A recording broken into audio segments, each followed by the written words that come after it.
மணமகனையோ அல்லது மணமகளையோ தேர்ந்தெடுக்கும் பொழுது நாம் கடைப்பிடிக்க வேண்டிய வரமுறைகள், விதிமுறைகள் ஏதாவது உண்டா இஸ்லாத்தில்? மற்றொரு ஜாதக பொருத்தம் பார்ப்பது இஸ்லாத்தில் ஏற்புடையதா? கோள்களின் பாதிப்பு கணக்கிடுவது. இப்போ ஐயா அவர்கள் கேட்குற கேள்வி, மணமகன் மணமகளை தேர்ந்தெடுக்கிற போது எவற்றை மனதில் கொள்ள வேண்டும்? ஜாதக பொருத்தமா, குல பொருத்தமா, கோத்திர பொருத்தமா, மனப்பொருத்தமா, எந்த பொருத்தத்தை பார்த்து மனம் முடிப்பது என்று ஒரு கேள்வி கேட்கிறார்கள். உங்கள் எல்லோருக்கும் தெரிந்த விஷயம், குலாம் காதருக்கும் கோகுலாஷ்டமிக்கும் என்ன சம்பந்தம் என்று சொல்வார்கள். அதை போல் இந்த ஜாதகத்தை இஸ்லாம் மறுக்கிறது, கண்டிக்கிறது, அதனை ஒரு பாவம் என்றும் கூட சொல்லுகிறது. ஏனென்றால் உங்களுடைய தலைவிதியை நிர்ணயம் செய்வது இந்த கிரகங்களுடைய சஞ்சாரம் அல்ல. நபிகள் நாயகம் காலத்தில் சொன்னார்கள், ஒரு சூரிய கிரகணம் ஏற்பட்ட போது மக்களெல்லாம் சொன்னார்கள், நபிகள் நாயகத்துடைய மகன் இறந்து போனார், அதனால தான் அந்த சூரிய கிரகணம் தோன்றுது என்று சொன்னபோது நபிகள் நாயகம் சொன்னார்கள், சூரியனும் சந்திரனும் இறைவனுடைய 2 அத்தாட்சிகள், இறைவன் இருக்கிறார் என்பதற்கான 2 சான்றுகள்.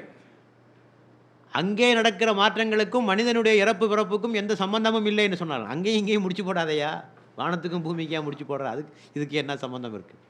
ஆகவே அந்த மனிதனுடைய தலைவிதியை நிர்ணயிப்பது கிரகங்களுடைய சஞ்சாரம் அல்ல.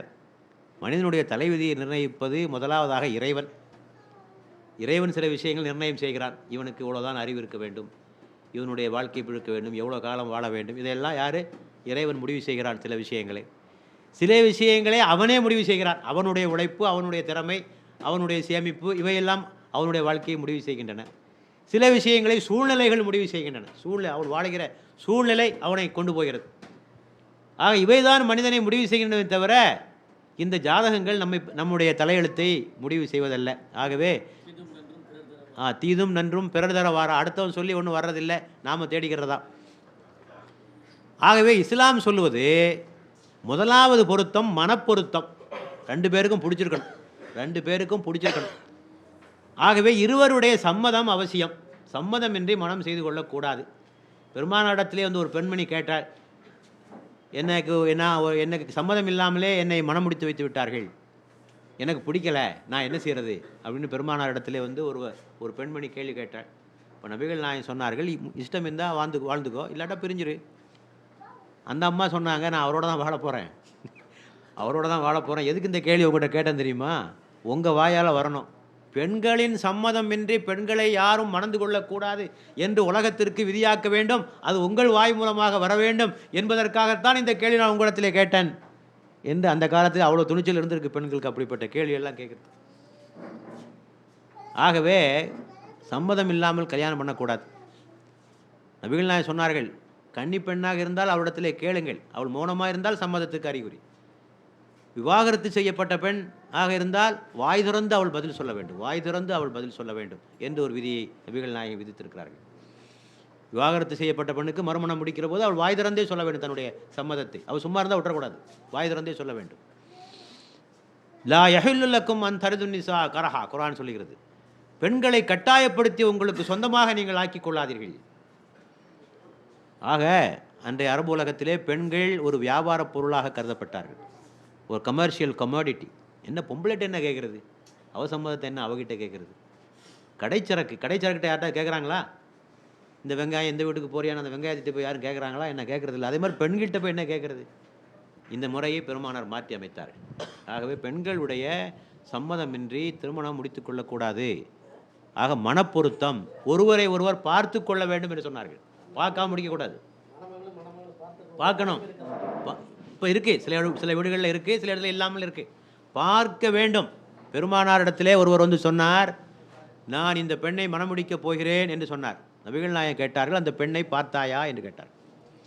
பெண்ணை பார்த்து மணமுடித்தால் உங்களுக்கிடையே நேசம் அதிகமாகும், பார்த்து முடி அப்படின்னாங்க. இந்த ஆள் நேராக அந்த வீட்டுக்கு போனார். அந்த பெண் வீட்டுக்கு போய் அந்த அப்பாட்ட சொன்னார், நான் உங்கள் பொண்ணை பார்க்கணும் அப்படின்னார். அந்த ஆள் அதெல்லாம் முடியாது அப்படின்னார்.